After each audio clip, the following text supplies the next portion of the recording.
எழுந்துடா, எந்த வெளியே போடா, போடா வெளியே. எதுக்கு தான் வராங்களோ தெரியல. படிக்க வருதுங்களா, ஊருக்கு வருதுங்கன்னு தெரியல. நீ வராத காலேஜ் எங்கேயோ போய் எதனா பண்ணிக்கோ.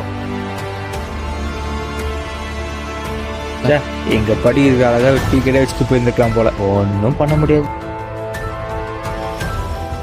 இங்க கூட சேர்ந்த கெட்டு குட்டிச்சோர தான் போவேன், ஞாபகம் இருக்கட்டும். ஜாக்கிரதையா இருந்துக்கோ, உன் நல்லதுக்கு தான் சொல்றேன். இப்ப நான் சொல்றது உனக்கு வெறுப்பா தான் இருக்கும், போக தெரியும் பாரு உனக்கு.